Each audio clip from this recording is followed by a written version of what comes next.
আজকে আমি আপনাদের ডায়োড নিয়ে আমি কিছু আলোচনা করব। ডায়োডের কাজ যদি ঠিকঠাক জানা থাকে তাহলে আপনারা সার্কিট বানাতে আপনাদের সুবিধা হবে। তো ডায়োড কাকে বলে আপনারা জানেন। ডায়োড হচ্ছে একমুখী ভালভের মতন। ভালভ কেন বলা হচ্ছে না, কারেন্ট যে প্রবাহ হয় সেইটা কিন্তু একদিকেই থাকে। মানে এদিকে যদি আমি পজিটিভ ভোল্টেজ দিই তবে এখানে আউটপুটে পজিটিভ পাবো, কিন্তু এখানে নেগেটিভ দিলে এখানে নেগেটিভ পাবো না। আবার উল্টো, এদিকে নেগেটিভ দিলে এদিকে নেগেটিভটা পাওয়া যায়। ডায়োড হচ্ছে একটা ভালভের মতন। ডায়োড হলো একটি দুইটি টার্মিনাল সেমিকন্ডাক্টর ইলেকট্রনিক্স কম্পোনেন্ট। বিদ্যুৎ প্রবাহকে একদিকে যেতে দেয় এবং বিপরীত দিকে বাধা দেয়। এটা হচ্ছে ডায়োড। ডায়োডের দুটো পিন থাকে, একটা অ্যানোড একটা ক্যাথোড। যেটা পজিটিভ দিক সেটা হচ্ছে অ্যানোড মানে প্লাস, আর যেটা নেগেটিভ দিক হচ্ছে সেটা ক্যাথোড। যেদিকে নেগেটিভ থাকে সেই দিকেই কিন্তু একটা সিলভার রঙের একটা ব্যান্ড দেওয়া থাকে প্রতিটা ডায়োডে। তবে কিছু কিছু ডায়োডে আবার ব্যান্ড থাকে কিন্তু সেটা উল্টো কানেকশন হয়। তো এইটা যে এই যে অ্যানোড আছে, এই অ্যানোড থেকে ক্যাথোডের দিকে যদি কারেন্ট যায়, ঠিক আছে, সেটা হচ্ছে ফরওয়ার্ড বায়াসিং তাকে বলা হয়। মানে এদিক থেকে এদিক দিয়ে, মানে যেটা নর্মালি প্রবাহ হতে থাকে প্লাস থেকে মাইনাসের দিকে, সেটা হচ্ছে ফরওয়ার্ড বায়াস। আর যদি এদিক থেকে এদিকে যদি করা হয় তাহলে হয় রিভার্স বায়াস। তবে রিভার্স বায়াসে কিন্তু কারেন্ট খুব সামান্য প্রবাহিত হয়, কারেন্ট খুবই কম প্রবাহিত হবে, মানে ভোল্টেজ চলে যাবে। ভোল্টেজ আর কারেন্ট তো জানেন আলাদা। তাহলে ডায়োডগুলো কোথায় ইউজ করা হয়, আমরা কোথায় কোথায় ব্যবহার করতে পারি? এসি থেকে ডিসি করার জন্য রেকটিফায়ার, 4টে ডায়োড দিয়ে আমরা রেকটিফায়ার বানাই, অথবা আমাদের ব্রিজ রেকটিফায়ার কিন্তু পাওয়া যায়, ডায়োডগুলো দিয়ে বানাতে পারি, অথবা এরকম কিন্তু রেকটিফায়ারগুলো বানানো থাকে। এর ভেতরে কিন্তু 4টে ডায়োড দিয়ে সেইভাবে বানানো আছে। এগুলো হচ্ছে bridge rectifier. Reverse polarity protection, যাতে ভোল্টেজ উল্টো হলে না সার্কিট খারাপ হয়ে যায়, তার জন্য রিভার্স পোলারিটি প্রোটেকশান দেওয়া হয়। ভোল্টেজ রেগুলেশন, জেনার ডায়োড দিয়ে একটা ফিক্সড ভোল্টেজ আমরা ইনপুট দিতে পারি সার্কিটে। ধরুন 9 ভোল্টের যদি একটা জেনার লাগানো থাকে, সেখানে যদি 20 ভোল্টও আসে কিন্তু আউটপুটে আমরা 9 ভোল্ট পেয়ে যাব। এলইডি আছে, এলইডি দিয়ে কি করছি না, এলইডি দিয়ে আমরা আলো তৈরি করি, মানে লাইট পাই। সিগন্যাল ডিটেকশান, যে কোনো ডায়োড দিয়ে কিন্তু সিগন্যাল ডিটেকশান হয় না, তার স্পেশাল কিছু ডায়োড থাকে, সেই ডায়োড দিয়ে সিগন্যাল ডিটেকশান করা হয়। আর একটা হচ্ছে সুইচিংয়ের কাজ করা হয়, অন অফের যে সুইচিংয়ের কাজ করা হয়। আর ফ্লাইব্যাক প্রোটেকশান, এছাড়াও অনেক কাজ আছে ডায়োডের, সেগুলো অন্যান্য ডায়োডের অন্যান্য কাজ আছে। তবে বেশ কিছু ম্যাক্সিমাম যে ডায়োড যেগুলো আমরা ব্যবহার করি, এই কয়েকটা কাজের জন্য আমরা ব্যবহার করে থাকি। এই 11টায় যে প্রধান 11টা ডায়োড জানলে বেশিরভাগ কাজই বোঝা যায়। এগুলো আমি নেট থেকে ডেটা কালেক্ট করে করে ছবি দিয়ে আপনাদের জন্য বানিয়েছি, যে এই জিনিসগুলো হলে আপনাদের হয়তো বুঝতে সুবিধা হবে। অনেকেরও হয়তো বুঝতে অসুবিধা হতে পারে, আমি চেষ্টা করি সহজে বোঝানোর জন্য। একটা হচ্ছে পিএন জাংশন ডায়োড, যেটা নর্মাল ডায়োডগুলো। এই যে নর্মাল ডায়োডগুলো দেখাচ্ছে আপনাদের, এই যে আইএন দিয়ে দেখুন, আইএন দিয়ে লেখা আছে। নর্মাল যে ডায়োডগুলো আমরা ব্রিজ রেকটিফায়ার জন্য ব্যবহার করি, যেরকম উদাহরণ যেমন IN 4001, IN 4007, এটা দিয়ে আমরা মানে বানাই। এই যে এইগুলো, এই ডায়োডগুলো IN 4007, এই ডায়োডগুলো। তো এই ডায়োডগুলো দিয়ে কি হয়, এসি থেকে ডিসি করার জন্য এই যে রেকটিফায়ার, রিভার্স পোলারিটি প্রোটেকশন, এইগুলো বানানো হয়। ট্রান্সফর্মার থেকে আমরা কি করেছি, এসি ভোল্টেজকে ডিসি করার জন্য এই ডায়োডগুলো আমরা ইউজ করি। পরে যেটা আসছি, জিনার ডায়োড। জিনার ডায়োড দিয়ে কী করা হয়, একটা ফিক্সড ভোল্টেজ আমরা সার্কিটে দিতে পারি।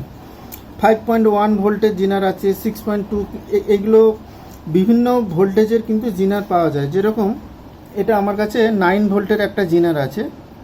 এই জিনারগুলো যদি আমরা সার্কিটে ইউজ করি তো উল্টোভাবে করতে হয়। দেখুন, জিনারের ক্যাথোডের লাইনের আকৃতি সাধারণ ডায়োডের মতন সোজা নয়। যে সার্কিটে আমরা ব্যবহার করি সেখানে কিন্তু পজিটিভের দিকে নেগেটিভটা থাকে, মানে এই যে কালো যে দাগটা দেওয়া আছে মানে ক্যাথোডটা, সেটাই থাকে, আর নেগেটিভের দিকে পজিটিভটা দেওয়া থাকে। তাতে কি হয়, ভোল্টেজ যখনই বেশি হয় তখনই 9 ভোল্ট, এটা 9 ভোল্টে 9 ভোল্টটা ফিক্সড রাখার জন্য বাকি ভোল্টেজগুলো গ্রাউন্ড দিয়ে ওটাকে পাঠিয়ে দেয়। নির্দিষ্ট ভোল্টেজের কাছাকাছি ভোল্টেজ কন্ট্রোল অথবা প্রোটেকশান করা, ভোল্টেজ কন্ট্রোল হলে তো প্রোটেকশান হয়ে যাবে। কী কী কাজে ব্যবহার করি, voltage regulation, over voltage protection, আর ওভার ভোল্টেজ হলে তো এমনি প্রোটেকশান হবেই। পরে হচ্ছে এলইডি, লাইট এমিটিং ডায়োড, উচ্চারণগুলো দিয়ে দিয়েছি যাতে আপনাদের সুবিধা হয়। লাইট এমিটিং ডায়োড উদাহরণ কি, রেড এলইডি, গ্রিন এলইডি, বিভিন্ন কালারের এলইডি হয়। তো এখানে এই যে এলইডিগুলো এরকম, এলইডির প্লাস মাইনাসগুলো থাকে, যেখানে এখানে কিন্তু প্লাস মাইনাস, এই যে এখানে কাটা অংশ যেটা থাকে, এলইডির গায়ে একটা কাটা অংশ থাকে, এই যে কাটা, যেদিকে কাটা থাকে সেই লেগটা নেগেটিভ হয়, মানে ক্যাথোড হয়। এটা ব্যবহার হচ্ছে ইন্ডিকেটার, ডিসপ্লে, লাইটিং, এইসবে আমরা এটা ব্যবহার করে থাকি। আর এলইডির ডায়োডের, এই দেখুন ডায়োডের যে সিম্বল হচ্ছে এটা নর্মাল ডায়োডের, এইটা হচ্ছে নেগেটিভ দিক, সেভাবে করা আছে দেখুন, সিলভার পট্টি এখানে আছে, এটা নেগেটিভ দিক। জেনার ডায়োডের হচ্ছে সিম্বল হচ্ছে এরকম এরকম দেয়, অনেকে আবার এরকম একটু বাঁকা টাইপের থাকে, এটা সিম্বল জেনার ডায়োডের। আর এটার এখানে দেখুন কালো রঙের একটা পট্টি দেওয়া থাকে। আর এলইডির ক্ষেত্রে সিম্বলটা দেখে নিন, এটা হচ্ছে তার সিম্বল এলইডির।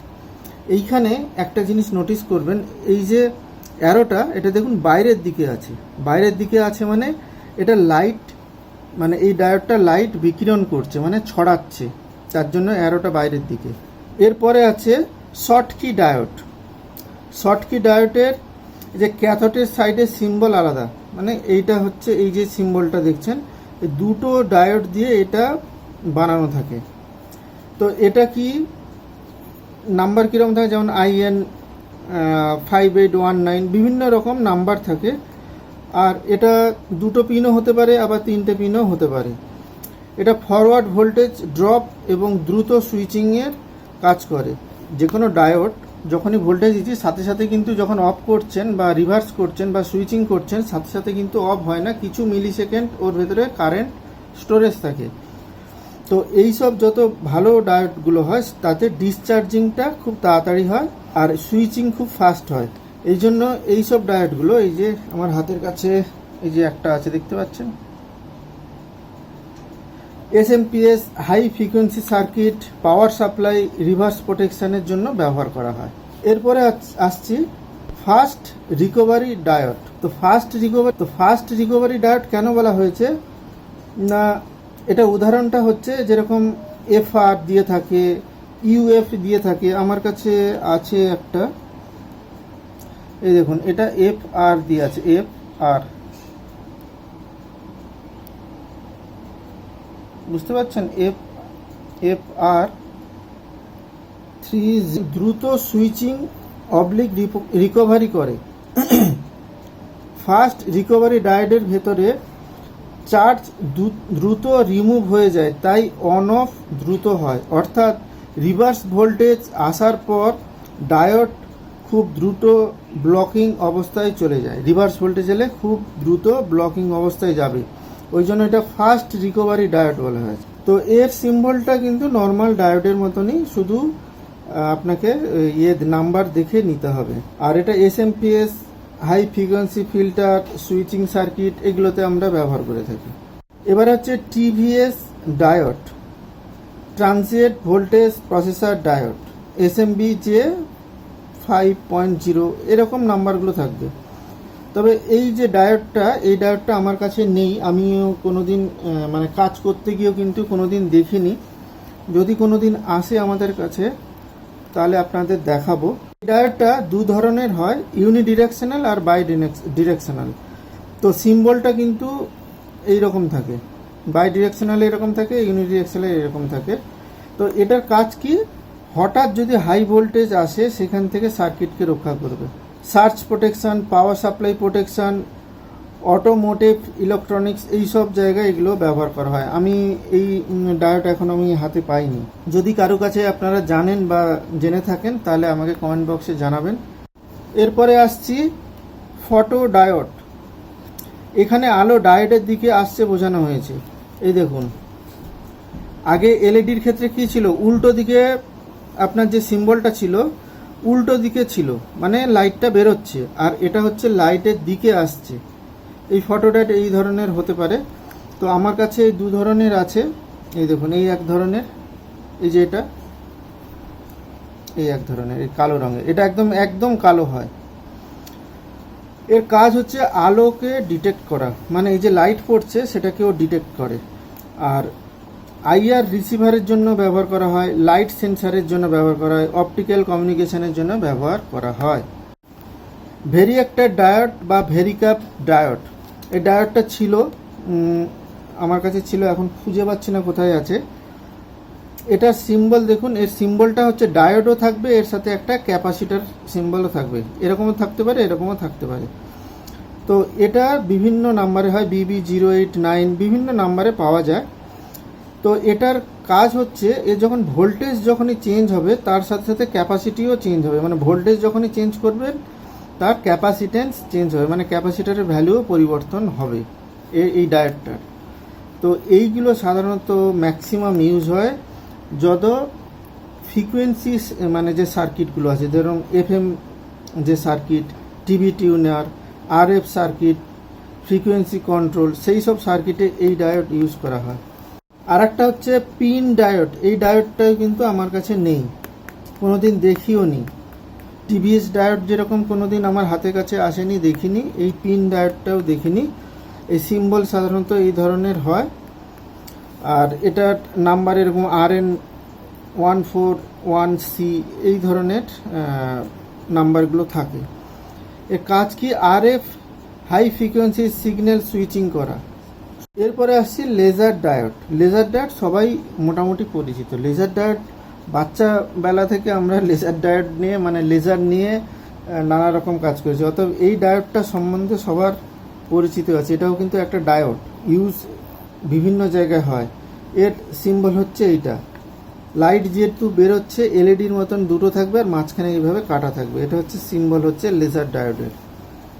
লেজার ডায়োড যেমন লেজার প্রিন্টার, সিডিআর, ডিভিডি যে রিডার রাইটার আছে তাতে লেজার ইউজ হয়, বারকোড স্ক্যানার, অপটিক্যাল কমিউনিকেশন, এইসব জায়গায় লেজার ইউজ হয়। বা আমরা যখন সিকিউরিটি সিস্টেম সার্কিট বানাই লেজার দিয়ে, সেটাও কিন্তু লেজার ডায়োড দিয়ে আমরা বানাতে পারি।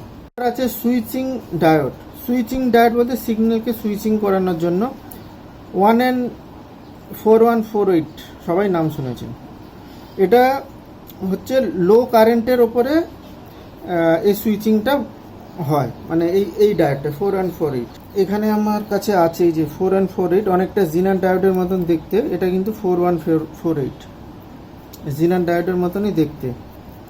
তো এগুলো ঠিক একইভাবেই transistor switching circuit, logic circuit, signal processing, pulse circuit, এইসব ছোট ছোট যে সার্কিট আছে সেই সব সার্কিটে আমরা এগুলো ইউজ করতে পারি।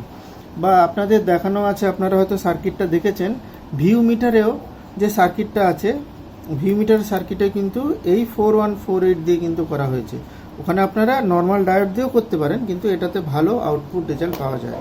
আর একটা লেখা নেই, অনেক রকম ডায়োড আছে, এটা হচ্ছে কমন কিছু ডায়োড। আর একটা আমার কাছে আছে যেটা শান্ট রেগুলেটর হিসাবে আমরা ইউজ করি, এটার নাম্বার হচ্ছে TL431। তো এটা হচ্ছে হিসেব মতন ভেরিয়েবল জিনার ডায়োড, বুঝতে পেরেছেন? ভেরিয়েবল জিনার ডায়োড মানে এটাকে চেঞ্জ করা। জিনার ডায়োডে যেরকম একটা 9 ভোল্ট বা 3 ভোল্ট বা 5 ভোল্টের একটা ফিক্স থাকে, এটাতে কিন্তু জিনার ডায়োডটা যে ভ্যালুটা, এটা চেঞ্জ করা যায়। তাহলে এখানে কিছু জিনিস মনে রাখবেন, কি কি? ডায়োডের অ্যানোড আর ক্যাথোড, কোনটা অ্যানোড আর কোনটা ক্যাথোড সেটা মনে রাখবেন। ডায়োডের ফরওয়ার্ড ডিরেকশানে কারেন্ট ডায়োড থেকে ক্যাথোডের দিকে যায়, ওকে, মানে পজিটিভ থেকে নেগেটিভ দিকে ফরওয়ার্ডের সময়, আর রিভার্সের সময় উল্টোটা হয়, ক্যাথোড থেকে অ্যানোডে। ডায়োডের দাগ, এই যে দাগগুলো থাকে, এই সিলভার যে দাগগুলো থাকে, সেটা ডায়োডের ক্যাথোডেই দেওয়া থাকে, ক্যাথোডেই সবসময় দেওয়া থাকে। ফরওয়ার্ড বায়াস কাজ করার দিক সাধারণত ডায়োডের অ্যানোডে বেশি পজিটিভ, মানে অ্যানোডেই বেশি হবে, পজিটিভ ভোল্টেজ দিলে ক্যাথোডের দিকে মানে কন্ডাক্ট করবে, মানে ক্যাথোডের দিকে যাবে। আর সিলিকন যে ডায়োডগুলো হয় ওর ফরওয়ার্ড ভোল্টেজ হচ্ছে 0.7 ভোল্ট। আর ডায়োড উল্টো করলে সাধারণত কারেন্ট বন্ধ থাকে, রিভার্স বায়াসে সাধারণত ডায়োড মূলত কারেন্ট ব্লক করে, মানে রিভার্স ভোল্টেজ যখনই হবে তখনই কারেন্ট প্রবাহ বন্ধ থাকবে। ডায়োডের নাম দেখে কাজ আন্দাজ করুন, মানে এই যে জিনার ডায়োড বা 4148 বা FR-IN এইসব যে নাম আছে, মোটামুটি কাজ করতে করতে আপনারা বুঝে যাবেন এই ডায়োডটা কিসের জন্য ব্যবহার করা যেতে পারে। সব ডায়োডের রেটিং দেখতে হবে, শুধু ডায়োড জানলেই হবে না, দেখতে হবে ভোল্টেজ রেটিং কত আছে। শুধু মানে ডায়োড যে কোনো ডায়োড ইউজ করতে পারবেন না। যেরকম যদি আমি বেশি অ্যাম্পিয়ারের যদি আমি কাজ করতে চাই, সেক্ষেত্রে এই ছোট ছোট ডায়োডগুলো আমরা ইউজ করলে হবে না। ভোল্টেজ রেটিং দেখতে হবে, কারেন্ট রেটিং দেখতে হবে, স্পিড ও রিকভারি দেখতে হবে। তার কারণ যেখানে আমার বেশি অ্যাম্পিয়ার বেশি কারেন্ট লাগবে সেখানে আমাকে বেশি অ্যাম্পিয়ারের ডায়োডগুলো ইউজ করতে হবে। তো ডায়োড নিয়ে এই কতগুলো আপনাদের কথা আপনাদের সামনে আলোচনা করলাম। বেসিক যারা শিখছেন তাদের জন্য এটা খুবই প্রয়োজন এবং দরকারি। আমি যেগুলো বলেছি সেগুলো একটু মাথায় রাখবেন। আরও অনেক কিছু আছে জানার, সব তো আমার পক্ষে জানা সম্ভব নয়। যদি আপনারা আরও কিছু জানেন আমাকে কমেন্টস করে জানাবেন। কিছু যদি ভুল থাকে জানাবেন যে দাদা এই জিনিসটা ভুল হয়েছে, কি শুধু ভুল বলে রেখে দেবেন না, কেন ভুল হয়েছে সেই জিনিসটাও কিন্তু আমাকে জানাবেন। তো আজকের ভিডিওটা এখানেই শেষ করছি, দেখা হবে পরে কোনো এক ভিডিওতে।